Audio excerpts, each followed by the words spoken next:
నమస్కారం. City news తెలుగుకి స్వాగతం. ఈనాటి వార్తా విశేషాలు. ఈనాడు మీడియా సంస్థల అధినేత రామోజీరావు కన్నుమూశారు. వయోపారం రీత్యా పలు ఆరోగ్య సమస్యల కారణంగా రామోజీరావు గత కొంతకాలంగా బెడ్ కే పరిమితమయ్యారు.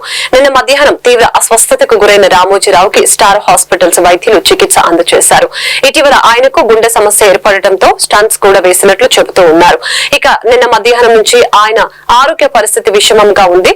నిన్న రాత్రి కూడా తీవ్ర విషమంగా ఉండటంతో వెంటిలేటర్ మీద ఉంచినట్లుగా వార్తలు వచ్చాయి. ఇక తాజాగా ఆయన కన్ను మూసినట్లుగా అధికారికంగా ప్రకటన వచ్చేసింది.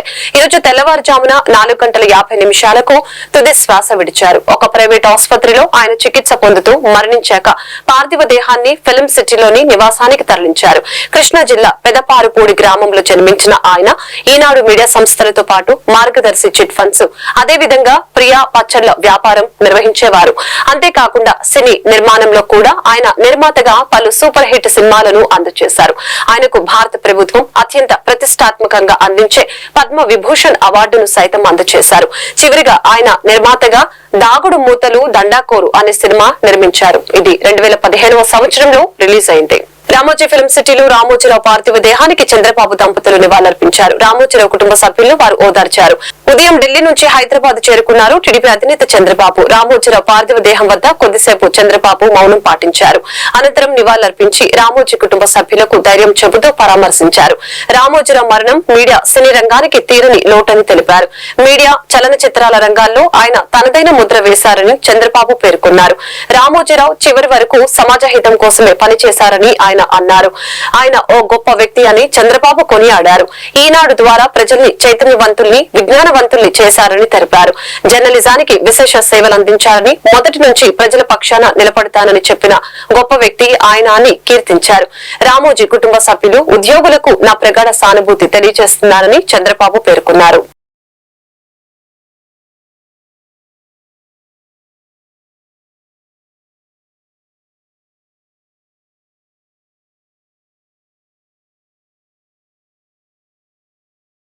ఈ రోజు చనిపోవడం జీర్ణించుకోలేకపోతున్నాం. రామోజీరావు గారు నాకు 40 సంవత్సరాలుగా తెలిసాయండి. ఆయన అనునిత్యం సాధన చేసింది, సమాజ హితం కోసం పనిచేశారు, ఈ తెలుగు జాతి కోసం పనిచేశారు. ఒక మామూలు గ్రామంలో పుట్టి, సాధారణ కుటుంబంలో పుట్టి, ఒక అసాధారణమైన వ్యక్తిగా తయారు కావడం కాకుండా ఆయన ఈరోజు చూస్తే ఒక వ్యక్తి కాదు, ఆయన ఒక వ్యవస్థ కింద తయారయ్యారు ప్రారంభించి. అదే మరిగా ప్రజా చైతన్యాన్ని మనం చూస్తే ఈరోజు రాష్ట్రంలో ఏ ఇంట్లో కూడా నిద్ర లేస్తానే ఈనాడు చదివితే తప్ప బయట వచ్చే పరిస్థితి ఉండదు. అంటే ఆ విధంగా ప్రజల్ని చైతన్యవంతులు చేయడానికి కానీ, విజ్ఞానవంతులు చేయడానికి కానీ ఆయన నిత్యం సాధన చేశాడు. ఆయన ఏ పని చేసినా కూడా నేను మొదటి నుంచి కూడా చూశాను, రాజీ లేదు. 40 ఏళ్లుగా నేను ఆయనతో కలిసి ఉన్నప్పుడు కూడా, ఆయన పరిచయం ఉన్నప్పుడు కూడా ఏ రోజు కూడా ఆయన ఒకటే చెప్పేవాడు, మీరు ఏమి చెప్పినా నేను మాత్రం ధర్మం ప్రకారమే పనిచేస్తాను, విధి నిర్వహిస్తాను తప్ప నేను ఎల్లప్పుడూ ప్రజాపక్షానే ఉంటానని చెప్పి స్పష్టంగా చెప్పిన వ్యక్తి రామోజీరావు గారు. అంతేకాకుండా నిన్న చనిపోయే వరకు ఆయనకు ఒకటే కోరిక, నా కోరిక అంతా కూడా నేను అనునిత్యం పనిచేసి పని చేస్తూ పనిలో చనిపోగలిగితే అది నాకు ఆనందంగా ఉంటుంది. అంతేకాదు నేను చేసే ప్రతి నిమిషం నేను బ్రతుకున్నంత వరకు ప్రజల కోసం పనిచేయాలి, పని చేస్తూనే ఉండాలని చెప్పిన వ్యక్తి రామోజీరావు గారు. కానీ ఈరోజు మనం చూస్తా ఉంటే ఆయన నిర్మించిన వ్యవస్థలు శాశ్వతం. ఒక ఈనాడు శాశ్వతం, అదే మరి ఈటీవీ శాశ్వతం.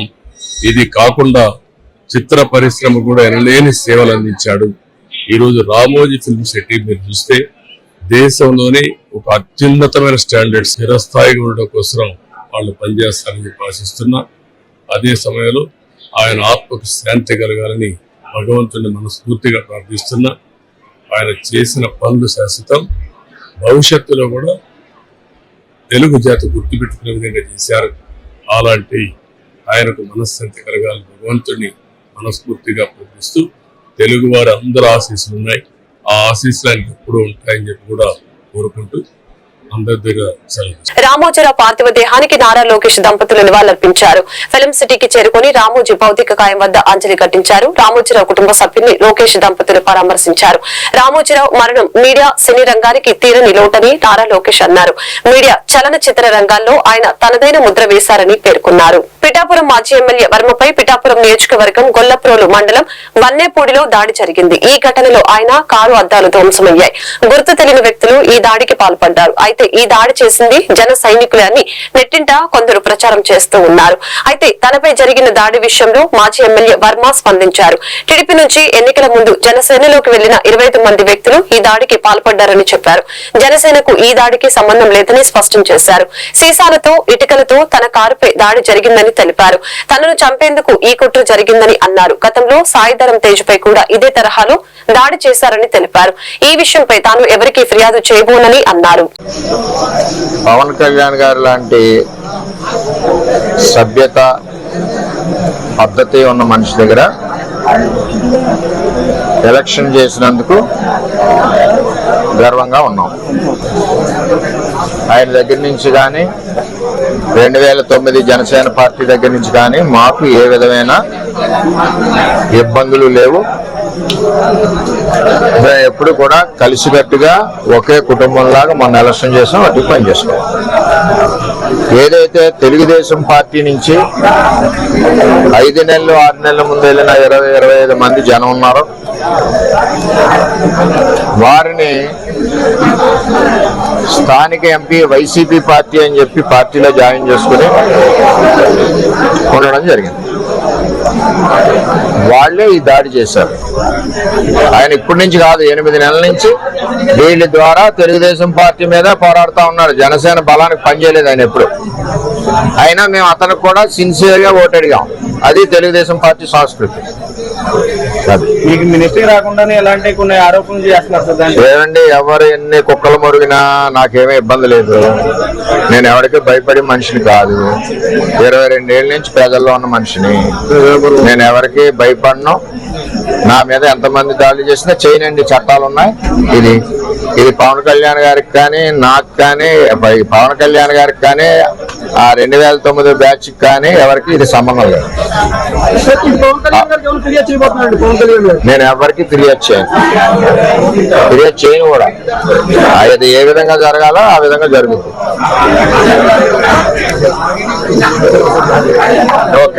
ఏలూరు జిల్లా జంగారెడ్డిగూడెంలోని డీఎస్పీ కార్యాలయాన్ని జిల్లా ఎస్పీ మేరీ ప్రశాంతి ఈ రోజు సందర్శించి పలు దస్టాలు తనిఖీ చేశారు. ఈ సందర్భంగా ఆమె ప్రెస్ మీట్ ఏర్పాటు చేశారు. ఈ ప్రెస్ మీట్ లో ఆమె మాట్లాడారు. జిల్లాలో ఎన్నికలు కౌంటింగ్ ప్రక్రియ చాలా ప్రశాంతంగా జరిగిందని తెలిపారు. దీనికి సహకరించిన అన్ని సంస్థలకు ధన్యవాదాలు తెలియజేశారు. అలాగే ఫలితాలపై ఎవరైనా ప్రత్యక్షంగా కానీ సోషల్ మీడియాలో కానీ రెచ్చగొట్టే వ్యాఖ్యలు చేస్తే అటువంటి వారిపై కఠిన చర్యలు తీసుకుంటామని తెలిపారు. ఇప్పటికే పలువురిపై కేసులు నమోదు చేశామని, అవసరమైతే అటువంటి వారిపై రౌడీ షీట్లు తెరుస్తామని హెచ్చరించారు. జిల్లాలో ఎలక్షన్లు గానీ కౌంటింగ్ గానీ చాలా పీస్ఫుల్ గా జరగడం జరిగాయి. చిన్న చిన్న సంఘటనల మీద ఎలాంటి మేజర్ ఇష్యూస్ కానీ ఎలాంటి లా అండ్ ఆర్డర్ ఇన్సిడెంట్స్ కానీ జిల్లాలో లేవు. ప్రతి ఒక్కరు చాలా కష్టపడ్డారు. మా పోలీసులు కానిస్టేబుల్ నుంచి అడిషనల్ ఎస్పీ ర్యాంక్ వరకు హోమ్ గార్డ్స్ కూడా చాలా కష్టపడి పనిచేశారు, డెడికేషన్ తో, కమిట్మెంట్ తో. అలాగే మాకు సహకారం అందించిన ప్రజాప్రతినిధులు కానీ మీడియా ప్రతినిధులు కానీ ఎస్పెషల్లీ ప్రజలకు మా కృతజ్ఞతలు మేము తెలియజేస్తున్నాం. అలాగే కౌంటింగ్ తర్వాత కూడా ఏమన్నా ఇన్సిడెంట్స్ జరుగుతాయేమో, ఎందుకంటే భావోద్వేగాలు చాలా ఎక్కువగా ఉంటాయి. ఈ సమయంలో ప్రాపర్ ప్రికాషన్స్ తీసుకోమని డీజీపీ గారి ఆదేశాల మేరకు ప్రతి చోట మనం టికెట్స్ ఏర్పాటు చేయడం జరిగింది సెన్సిటివ్ ప్లేసెస్ లో. అలాగే మొబైల్ పార్టీస్ పెట్టడం జరిగింది. క్విక్ రెస్పాన్స్ టీమ్స్ కూడా మనం పెట్టడం జరిగింది జిల్లా మొత్తంలో. దాని ఫలితంగా చిన్న చిన్న సంఘటనల మినహా ఎలాంటి హత్యలు కానీ వందలాది మంది ఒకరిని కొట్టడం కానీ అట్లాంటి ఇన్సిడెంట్స్ లేవు. So I appreciate everyone for their cooperation. So ఇది కంటిన్యూ అవుతుంది. అట్లానే ఎవరైనా యాంటీ సోషల్ ఎలిమెంట్స్ ఉన్నట్లయితే I warn them very strictly. రోడ్ల మీదకి వచ్చి రౌడీజం కనుక ప్రదర్శించినట్లయితే మిగతా జీవితం జైల్లోనే ఉండేటట్టు చూస్తాం. అలాగే రౌడీ షీట్లు ఓపెన్ చేస్తాం, వాళ్ళ మీద కఠిన నిఘా పెడతాం, చర్యలు తీసుకుందాం. కాబట్టి ప్రతి ఒక్కరికి మా విన్నపం ఏమిటి అంటే, ఇప్పటి వరకు మీరందరూ కూడా మీ భావోద్వేగాలని అదుపులో పెట్టుకున్నారు. ఇక ముందు కూడా అదుపులో పెట్టుకోవాల్సిందిగా కోరుతున్నాం. అలాగే సోషల్ మీడియాలో కూడా ఎవరినో రెచ్చగొట్టేట్టు తిట్టడం, ఎక్కడో ఏదో జిల్లాలో జరిగింది చూసి దానికి ఎప్పుడు చెడును చూసి ఇన్స్పైర్ అవ్వకుండా, మన దగ్గర ఎట్లాంటి లా అండ్ ఆర్డర్ ఇష్యూ లేదు. ఏలూరులో కొత్తగా law and order issue create చేసే ప్రయత్నం చేసే వాళ్ళ మీద స్ట్రింజెంట్ యాక్షన్ తీసుకోవడం జరుగుతుంది. కేసులు పెట్టి జైలుకి పంపించడం జరుగుతుంది. అవసరమైతే రౌడీ షీట్లు కూడా ఓపెన్ చేయడం జరుగుతుంది. ఎస్పెషల్లీ యంగ్స్టర్స్ కి మై రిక్వెస్ట్ ఈస్, ప్రభుత్వం అధికారం పార్టీలు మారుతూ ఉంటాయి, కొత్త ప్రభుత్వాలు వస్తూ ఉంటాయి, మన అభిమాన నాయకులు ఓడిపోతూ ఉంటారు, అభిమాన పార్టీలు ఓడిపోతూ ఉంటాయి. అదంతా సహజం, ఒక నార్మల్ ప్రాసెస్. దాన్ని ఆ ప్రాసెస్ లాగానే చూడాలి తప్ప వ్యక్తిగతంగా ఇన్వాల్వ్. ఏలూరు జిల్లా లింగపాలెం మండలం సింగగూడెం పంచాయతీ నుంచి టీడీపీ నాయకులు బొంతు శ్రీను ఆధ్వర్యంలో టీడీపీ నాయకులు, కార్యకర్తలు, అభిమానులు పాదయాత్రగా వలసపల్లి అడ్డ రోడ్లో వేంచేసి ఉన్న కలియుగ దైవం శ్రీ వెంకటేశ్వర స్వామిని దర్శించుకున్నారు.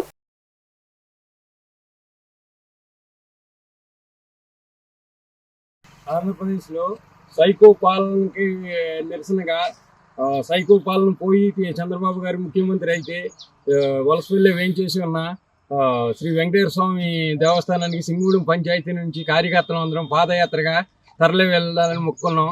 ఆ సందర్భంగా ఈరోజు శనివారం సందర్భంగా కాలినడకన వెంకటేశ్వర స్వామి దేవస్థానానికి బయలుదేరడం జరిగింది. నారా చంద్రబాబు గారి నాయుడు గారి నాయకత్వం,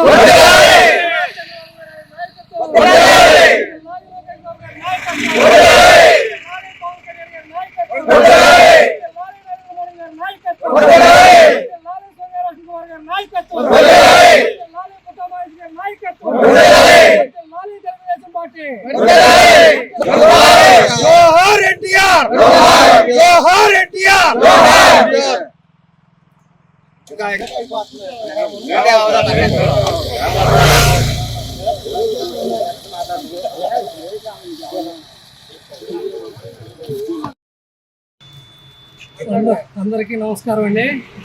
గడిచిన 5 సంవత్సరాల్లో ఆంధ్రప్రదేశ్ రాష్ట్రంలో జరిగినటువంటి పరిపాలన మీద, సైకో పాలన మీద విసిగినటువంటి ఆంధ్ర రాష్ట్ర ప్రజానికం ఈ పరిపాలన పోయి, సైకో పాలన పోయి చంద్రబాబు గారి నాయకత్వంలో విజనరీ నాయకత్వాన్ని కోరుకున్న సందర్భంగా గౌరవ ముఖ్యమంత్రి వర్యులు శ్రీ నారా చంద్రబాబు నాయుడు గారు గెలిచి రాష్ట్రానికి సుపరిపాలన భావనతో సింగగూడెం గ్రామ పంచాయతీ కార్యకర్తలుగా మేమందరం కూడా పాదయాత్రతో వలసపల్లి అడ్డ రోడ్లో వేంచేసినటువంటి వెంకటేశ్వర స్వామి వారి సన్నిధిందుకు పాదయాత్రగా బయలుదేరి వెళ్తున్నాము. ఈ కార్యక్రమానికి తోడ్పాటును అందించినటువంటి మా సింగగూడెం గ్రామ పార్టీ కార్యకర్తలందరికీ కూడా పేరు పేరున హృదయపూర్వక ధన్యవాదాలు. అలాగే ఆంధ్రప్రదేశ్ రాష్ట్ర ప్రజానికం మొత్తం చంద్రబాబు గారి వైపు నిలబడి రాష్ట్రాన్ని అభివృద్ధి పదంలో నడిపించుకోవాలనే కార్యక్రమంతో మా పార్టీకి అఖండ విజయం చేకూర్చున్నటువంటి ప్రతి ఆంధ్రప్రదేశ్ ఓటర్ మహాశయులందరికీ కూడా పేరు పేరున ధన్యవాదాలు తెలియజేసుకుంటున్నాం. జై తెలుగుదేశం. ఏలూరు జిల్లా లింగపాలెం మండలం మఠంగూడెంలో బీజేపీ చింతలపూడి నియోజకవర్గ పరిశీలకులు రాయంకుల చక్రధర్రావు అధ్యక్షతన ఆయన స్వగ్రామంలో బీజేపీ విజయడంక మోగించినందుకు, అలాగే ఆంధ్రప్రదేశ్ లో ఎన్డీఏ కూటమి విజయడంక మోగించిన సందర్భంగా కేక్ కట్ చేసి సంబరాలు చేసుకున్నారు. ఈ సందర్భంగా చక్రధర్ మాట్లాడారు. ప్రధానమంత్రి నరేంద్ర మోదీ 3వ విజయం సాధించి హ్యాట్రిక్ కొట్టారని తెలిపారు. ఈ కార్యక్రమంలో టీడీపీ గ్రామ పార్టీ ప్రెసిడెంట్ జాస్తి శ్రీనివాసరావు, బీజేపీ మండల పార్టీ అధ్యక్షులు కుర్రా సుబ్రహ్మణ్యేశ్వర, వరప్రసాద్, నియోజకవర్గ కన్వీనర్ ఎం ముక్తేశ్వరరావు, మాదిగ తదితర తెలుగుదేశం, బీజేపీ, జనసేన పార్టీల నాయకులు, కార్యకర్తలు, అభిమానులు అధిక సంఖ్యలో పాల్గొన్నారు.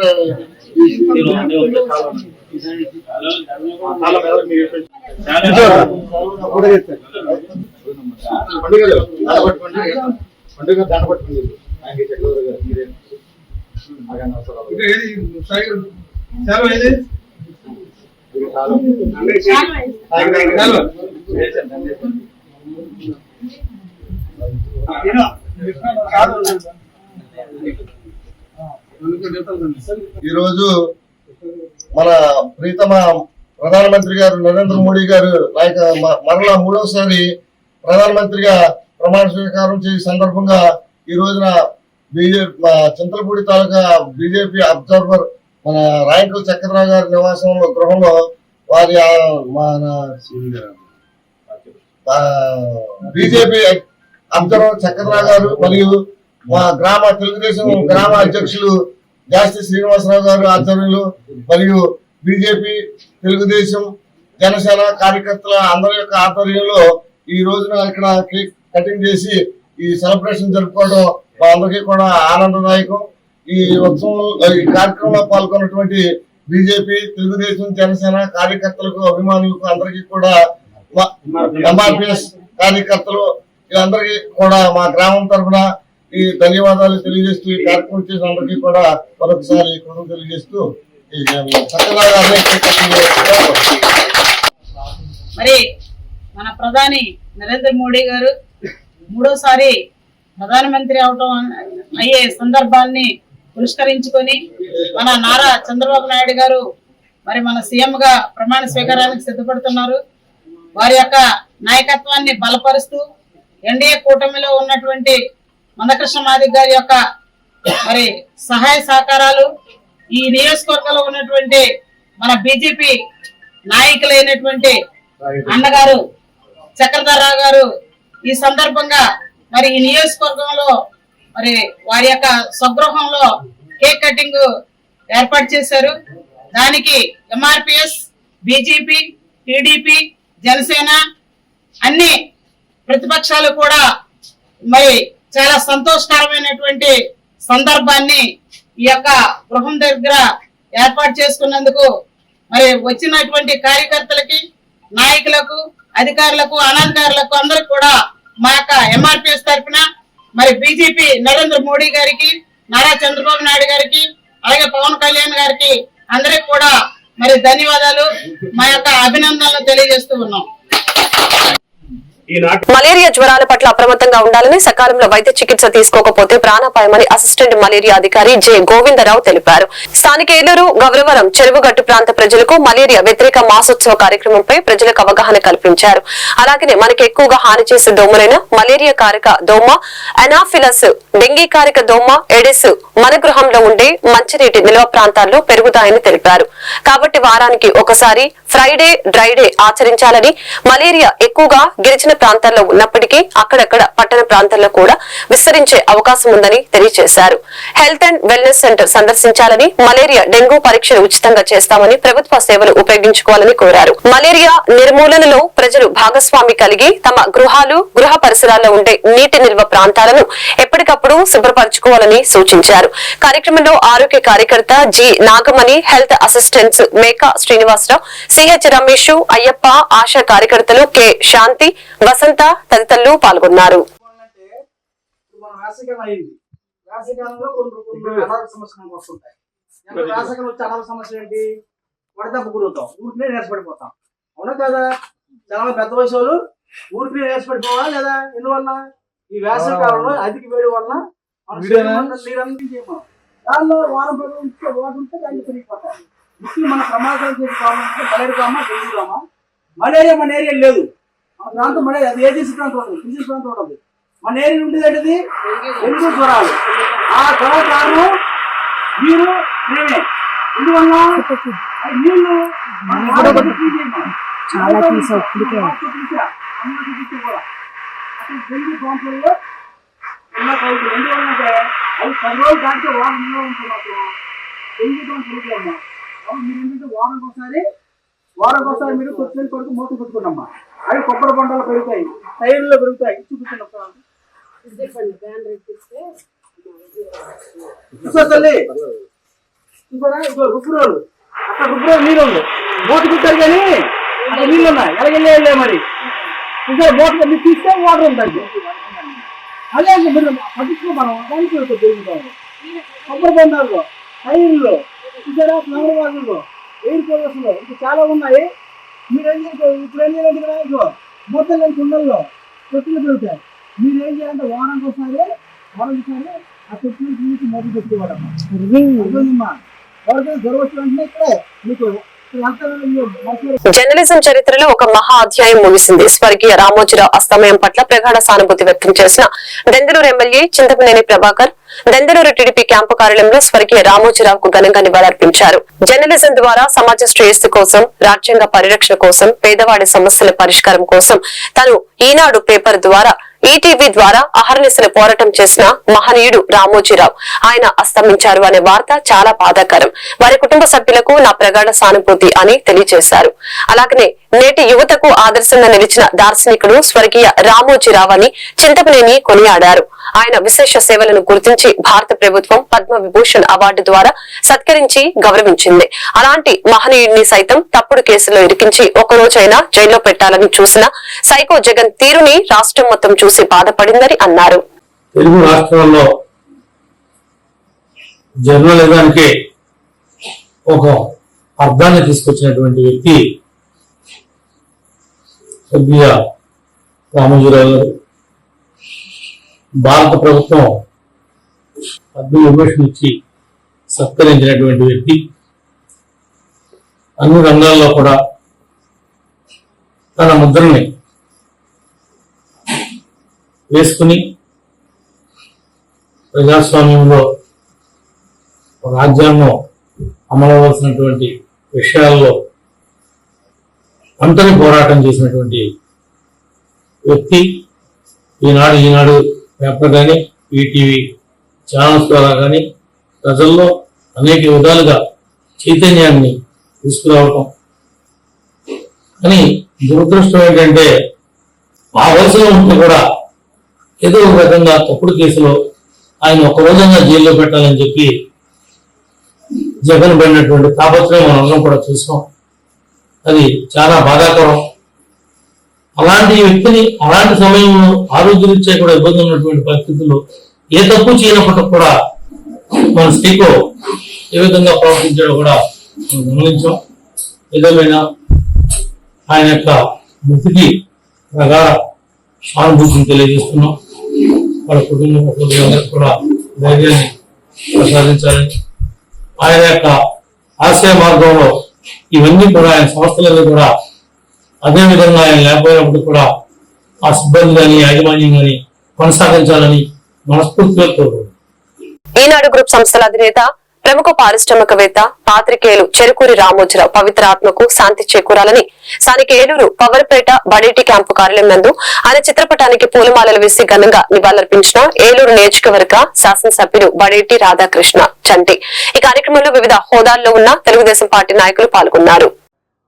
ప్రముఖ వ్యాపారవేత్త, అలాగే ఏదైతే ఈనాడు పేపర్ వ్యవస్థాపకులు, అలాగే జర్నలిజాన్ని ఆంధ్రప్రదేశ్కి జర్నలిజం అంటే ఇలా ఉండాలని చెప్పి నిరూపించిన వ్యక్తి, కారణ జన్ముడు మరి రామోజీరావు గారు లేరని చెప్పడానికి చాలా బాధాకరం. ఆయన 1983లో ఎన్టీ రామారావు గారు పార్టీ పెట్టినప్పుడు ప్రజలకి రాజకీయ వ్యవస్థలో ఉన్న విషయాల్ని అందరికీ కూడా నేర్పిన వ్యక్తి. రాజకీయాలు ప్రదేశాలకి ఈ విధంగా రాజకీయాలు ఉంటాయి అని చెప్పి పరిచయం వ్యక్తి ఆ రోజున. మళ్ళీ మొన్న 2024లో కూడా అరాచక పరిపాలన జరుగుతున్నప్పుడు ఈ అరాచక పరిపాలన ఏ విధంగా ఎదిరించాలి అని చెప్పి కలంతో ప్రజల్ని శాసించిన వ్యక్తి మరి రామోజీరావు గారు లేకపోవడం చాలా దురదృష్టకరం. ఈ విజయోత్సవాన్ని చూసి మరి ఆయన మన మధ్య లేరు అని చెప్పుకోవడానికి చాలా బాధాకరంగా ఉంది. మరి ఈ రోజున ఆయన కుటుంబానికి ఆయనకి ప్రగాఢ సానుభూతి తెలియపరుస్తూ మరి ఆయన ఆత్మ శాంతించాలని కోరుకుంటూ సెలవు తీసుకో. ఏలూరు జిల్లా ఏలూరు నగరంలో అతి కొద్ది రోజుల్లోనే సిటీ న్యూస్ దినదిన ప్రవర్తమానంగా వెలుగొందటం అభినందనీయమని ఏలూరు నగర మున్సిపల్ కార్పొరేటర్ భీమవరపు హేమా సుందరి తన అభిప్రాయాన్ని సిటీ న్యూస్ తో పంచుకున్నారు. ఈ సందర్భంగా హేమచంద్ర మాట్లాడారు. బడేడి కుటుంబం అంటే తమ ఇంట్లో మనిషి అని ఏలూరు ప్రజల అభిప్రాయపడటంతో భారీ మెజారిటీతో బడేడి చంటి గెలుపొందారని హర్షం వ్యక్తం చేశారు. గత ప్రభుత్వంలో వైద్య శాఖ మంత్రిగా పనిచేసిన ఆళ్ల నాని కరోనా సమయంలో ప్రజలకు అందుబాటులో లేకుండా ఎక్కడున్నారని ప్రశ్నించారు. గత ప్రభుత్వం ప్రజలకు ఏం చేసిందో ఒకసారి విశ్లేషించుకోవాలని తెలిపారు. ఏదేమైనప్పటికీ చంద్రబాబు చెప్పినట్లుగా బాబు షూరిటీ పథకాలు అందరికీ ఆమోదయోగ్యం అయ్యాయని ఏలూరు నగర కార్పొరేటర్ భీమవరపు హేమసుందరి తెలిపారు.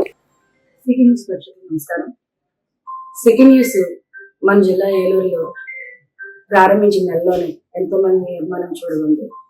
ఇప్పుడు మనం సిటీ న్యూస్ తో ముఖాముఖిలో పాల్గొనడానికి కారణం ఏంటంటే తెలుగుదేశం మెజార్టీ ఎమ్మెల్యే అంత ఎలా సాధించారు, వైఎస్ఆర్సీపీ ఎమ్మెల్యే అంత ఓటుని ఎలా పాలయ్యారు. దీనికి గల కారణాల గురించి మనం మాట్లాడుకుంటే ప్రజల్లో వచ్చిన మార్పు, మనం తప్పు చేశాము ఒక్క అవకాశం అన్నదానికి ఇచ్చి మన తల మీద మనమే చేపట్టుకున్నాం, భస్మాసుర హస్తం అన్నట్లు ప్రజలు ఫీల్ అయ్యారు. అదేవిధంగా బడేటి కుటుంబం సేవకు మారిపోయారు. బడేటి కుటుంబంలో వ్యక్తి ఎమ్మెల్యేగా ఎన్నికైతే మన ఇంట్లో ఒక సోదరుడు ఒక కొడుకు ఎన్నికైనా ఫీల్ అయ్యారు ప్రజలు. అందుకే అంత మెజార్టీ వచ్చిందని నా ఉద్దేశం. ఇప్పుడు దాకా ఏలూరు కాదు జిల్లా చరిత్రలో లేదు ఇంత మెజార్టీ. ఇక మీద కూడా ఆ మెజార్టీని బదలగొట్టలేదు. తెలుగుదేశం 62,000 పైచీలకు దగ్గర 63,000 దగ్గరికి వెళ్ళింది. అంత మెజార్టీకి రావడానికి కారణం పాలనలో ఉన్న ప్రతిపక్షంలో ఉన్న బడేటి కుటుంబం ఎప్పుడూ ప్రజలకు అండగా ఉంటారు, అందుబాటులో ఉంటారు.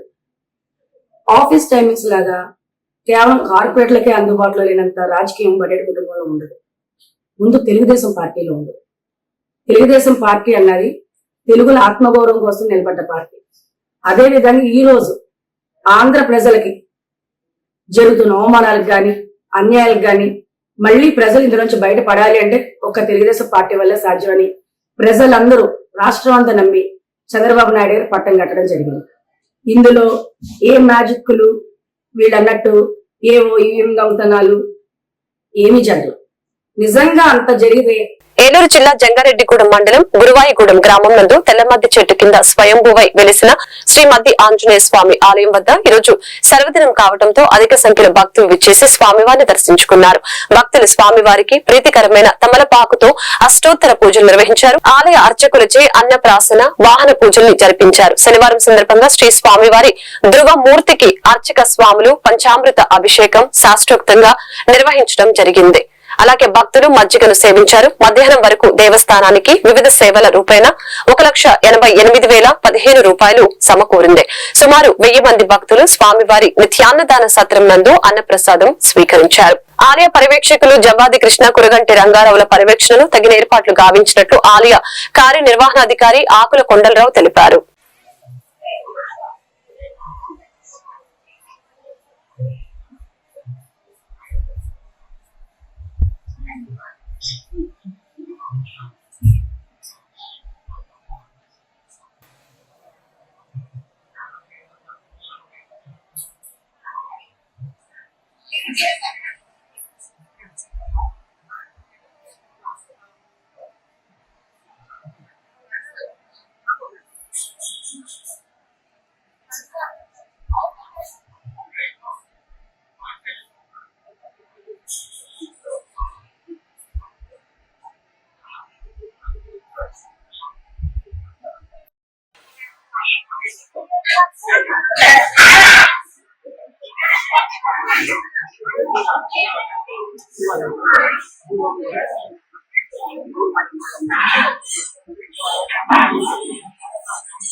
రహదారికి అడ్డంగా పడి ఉన్న చెట్టు తొలగించండి సార్ అంటూ ప్రజలు వాపోతున్నారు. ఏలూరు జిల్లాలో ప్రమాదాలకు కారణమవుతున్న చింతలపూడి నుంచి ఏలూరు ప్రధాన రహదారిపై మరిస్తే తిరిగి రాని లోకాలకు పయనం చేసినట్లే.